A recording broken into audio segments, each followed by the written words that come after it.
ప్రేమించటం లేదు. మనసారా మనం ప్రేమించలేం. ఏదో ఒకటి పులుసుని పిండి ముద్దంతా కూడా పొలవ చేస్తుంది. దేవుని నామానికి స్తోత్రం. హల్లెలూయా. ఆయన ప్రేమించామంటాం కానీ ప్రేమించదు. నిజంగా దేవుడే మనల్ని ప్రేమిస్తూ అనుక్షణం మనతో చేశారు. పుట్టింది మొదలుకొని సంకరెత్తుకుని వాడిని నేనే, ముదిమవచ్చు వరకు ముద్దాడే దేవుడు నేనేనని చెప్పి ఆయన చేసిన వాగ్దానమును మన పక్షముగా ఆయన మనతో మాట్లాడారు. కాబట్టి ఆయన మరి నిజంగా బిడ్డలకి తండ్రి ఏం చేస్తారంటే తన కార్యాన్ని నెరవేరుస్తూ ఉంటారు. నేను ఈ బిడ్డను చదివించాలి, ఇంతవరకు చదివించాలని చెప్పి మరి ఎలా తండ్రి ఒక ఆలోచన కలిగి బిడ్డతో చెప్పిన మాటని నెరవేరుస్తూ ఉంటారు. కానీ ఈ లోక తండ్రి కంటే మన తండ్రి అన్నీ చూసి మన హృదయాలు ఎరిగిన దేవుడు. మనం దేవుని మాట వినమని దేవుడికి తెలుసు, దేవునికి వ్యతిరేకమని దేవుడికి తెలుసు. అయినా దేవుడు అంటాడు, భూమికి పునాది వేయి బడక మునిపే, భూమికి మన్ను కూడా పుట్టలేదు ఇంకా, నేను మిమ్మల్ని ఏర్పాటు చేసుకున్నాను. ఏర్పాటు చేసుకున్న తండ్రి ఎప్పుడు విడిచిపెట్టే దేవుడు కాదు. దేవుని నామానికి స్తోత్రం. హల్లెలూయా. పాత నిబంధన గ్రంథాల్లో మనం చూసినప్పుడు మరి నిజంగా మోషేతో చెప్పారు, కంటికి కన్ను పంటికి పన్ను అని చెప్పి ఎవరైతే పాపం చేస్తారో వాళ్ళని రాళ్లతో కొట్టి చంపమన్నారు. కానీ దేవుడే మరలా ప్రేమించి మన ఆ రీతిగా చంపడం ఇష్టం లేక, రక్షణ లేకుండా మనం విడిచిపెట్టడం దేవునికి ఇష్టం లేక మరలా తన కుమారుని భూమి మీదకి పంపించారు. దేవుని నామానికి స్తోత్రం. హల్లెలూయా. కాబట్టి దేవుడు మరి తన కుమారుని పంపించబట్టే ఆయన ఇచ్చిన రక్షణే మనని క్షేమంగా దేవుడు ఉంచుతున్నాడు. దేవుని నామానికి స్తోత్రం. హల్లెలూయా. త్రాగుబోతులు రక్షణ పొందుతున్నారు, వ్యభిచారులు రక్షణ పొందుతున్నారు, దొంగలు రక్షణ పొందుతున్నారు. చాలా మంది లోకంలో పాపంలో నశించే ప్రతి ఒక్కరూ రక్షణ పొందారు. దేవుని నామానికి స్తోత్రం. హల్లెలూయా. మరి అబద్ధాలు ఆడేవాళ్ళు రక్షణ పొందారు, ఎంతో మంది పొందారు. కానీ పొందినటువంటి మన జీవితాల్లో దేవుడు అంటాడు, నాగటి మేటి మీద చెయ్యి వేసి వెనక్కి తిరిగిన వాడు నా పాత్రుడు కాదు. అయినా దేవుని ప్రేమ మనం విడిచిపెట్టలేదు. నా పాత్రుడు కాదు అన్నారు. కానీ చాలా మంది వదిలివేసిన వాటిని తగిలించుకున్నా నా బిడ్డలు మారుతారు, నా బిడ్డలు ఎలాగైనా మారుతారు. ఎందుకో తెలుసా, దావీదు అన్నాడు, నీ వాక్యం నా పాదములకు దీపం, నా త్రోవలకు వెలుగు అని.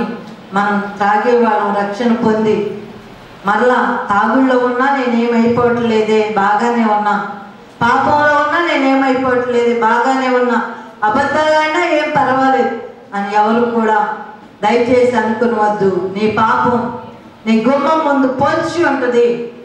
నిజంగా అన్నాడు.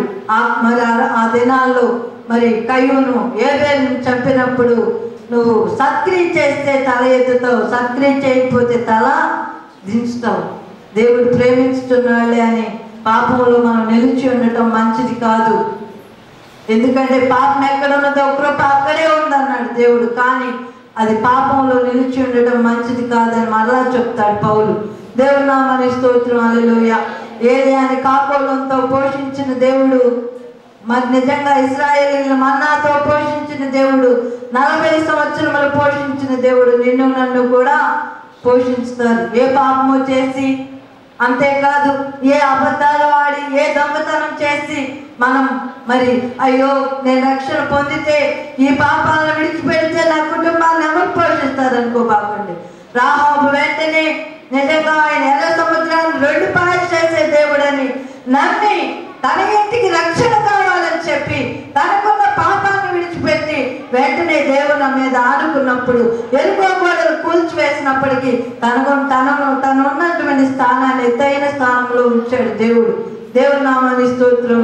హల్లెలూయా. కాబట్టి మన దేవుడు ఎప్పుడు మనల్ని సిగ్గుపరిచే దేవుడు కానే కాదు. దేవుని నామానికి స్తోత్రం. హల్లెలూయా. ఈ నెలంతట్లో దేవుడు ఎంతగానో ప్రేమించారు. దేవుని నామానికి స్తోత్రం. హల్లెలూయా.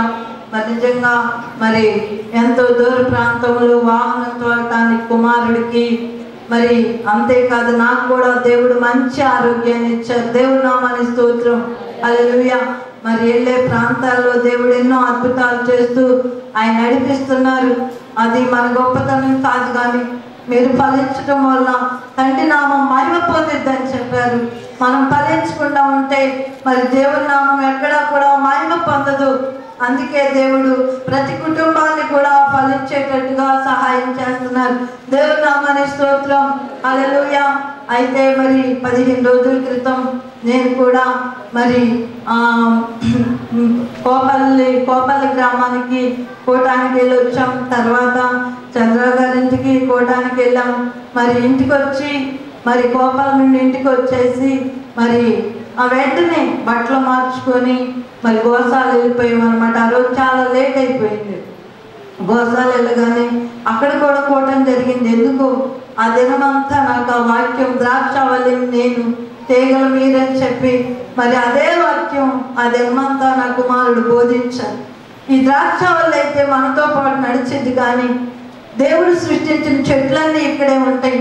కానీ దేవుడు ద్రాక్షావల్లి మనతో నడుస్తున్నటువంటి దేవుడు అని చెప్పి మరి నిజంగా మరి ఆ రోజు కీర్తన గ్రంథం గురించి మరి చెప్పినప్పుడు నేను ఎంతో ఏడ్చాను. నిజమే ప్రభువా, మాతో నడుస్తున్నావు, అందుకే మేము ఈ రీతిగా ఉన్నాం.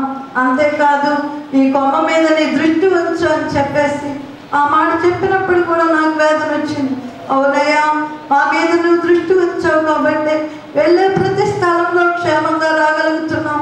మా మీద ఉంచిన దృష్టిని బట్టి స్తుతించుతున్నాం అని చెప్పి దేవుణ్ణి స్తుతించాం. అంతే అక్కడ గడ్డిగొట్టుకోవడానికి వెళ్ళాం. 11:30 అయిపోయింది. మరి అక్కడ 2 కుటుంబాలు దర్శించి ప్రార్థన చేయాలని వెళ్ళినప్పుడు మరి మేము ఆ కుటుంబాన్ని దర్శించాం.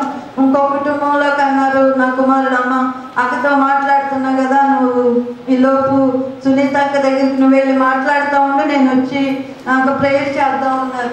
అలా మరి నేను చిన్న పిల్లలు నడిచినట్టే నడుస్తున్నాను. వెనకాల ఒనేసిము జాషువా ఉన్నారనమాట. వాళ్ళ వెనకాలే ఉన్నారు, కానీ అడుగు వేయటమే నేను ఇట్లా పక్కకు పడిపోయాను. మన బాగా స్పీడ్గా పడిపోయాను. మరి నా తల ప్రక్కనే పెద్ద రాయి ఉంది. మరి రోడ్డు కూడా అంత ఎత్తులో ఉంది. ఒక్క అంగుళమే నా తలకి ఆ రాయికి తప్పింది, కానీ నేల దెబ్బ నడుముకు తగిలింది, తలకి తగిలింది, ఒళ్ళంతా కదిలిపోయింది అనమాట.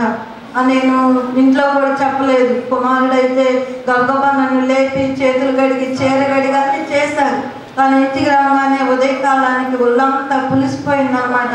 చీర అంతా మట్టి. ఆ రోజు ఎందుకు రాజకాలేసి బట్టలు గుంజుతోంది, నీ చీర ఎంత మురిగ్గా ఉందేంటమ్మన్నప్పుడు పడ్డాలేమ్మా ఏమీ లేదని చెప్పి అన్నాను అనమాట. దేవుని నామానికి స్తోత్రం, హల్లెలూయా. మేము ప్రయాణం అవటమే రాధిక ప్రేయర్లోకి వచ్చింది. ఎక్కువ వాళ్ళు మేము ప్రయాణం అవ్వగానే వాళ్ళు ప్రేయర్లో కూర్చుంటారు. అయితే ప్రేయర్లో కూర్చోగానే నా తలని లారీ కింద పడిపోయినట్టుగా ఏసు రక్తం అలా జరగడానికి వీలు లేదు అని చెప్పేసి కుమార్తె ఇక అలాగే మరి ప్రార్థన చేస్తూ ఉన్నారంట. వాళ్ళు 6 గంటలకి ప్రేయర్ చేస్తారు పైన 7గురుగా. మరి అలా ప్రేయర్ చేసి అంతేకాదు మరి నా కుమారుడు ఈ బండి తప్పిస్తే నీ తల లారీ కింద పడేదమ్మా అన్నారు వెళ్ళేటప్పుడే. అలా మరి ఎందుకో మరణం. ఆ రోజు ఉదయకాలం మేము మరి కోటానికి వెళ్ళి ఇంటికి వస్తా ఉన్నప్పుడు మరి ఏదో మరి ఇద్దరు మాట్లాడుకుంటా ఉన్నప్పుడు, అయ్యా ఈ బండి మీద నీతో మాట్లాడుతున్నా, చనిపోతే ఏముంది, మనం దేవుని రాజ్యం కావాలి, ఈ లోక ప్రేమలు కాదు, నీకు మనవాళ్ళు అంటే ఇష్టమని అవుతున్నారు అన్నమాట. బాబు నువ్వు మనవాళ్ళు లేదు, నాకు అక్క లేదు, నువ్వు లేదు, నాకు దేవుడి తర్వాతే, మీ నాన్న చనిపోయిన తర్వాత నేను దేవుడితోనే మరి బంధం పెంచుకున్నానయ్యా. బిడ్డలని మరి మనవాళ్ళని కళ్ళతో చూస్తాను, నా వంతులో నేను చేయవలసిందే చేస్తా, కానీ దేవుడి కంటే ఎవరు మించినాడు కాదు నాకు అని చెప్పేసి మరి నేను ఇప్పుడు మీతో మాట్లాడుతున్నా. ఇక్కడే నేను ఏదైనా అయితే దేవుడి రాజ్యానికి వెళ్ళాలని నా కోరిక. ఆ రోజంతా కూడా అలా మాట్లాడుకున్నాం.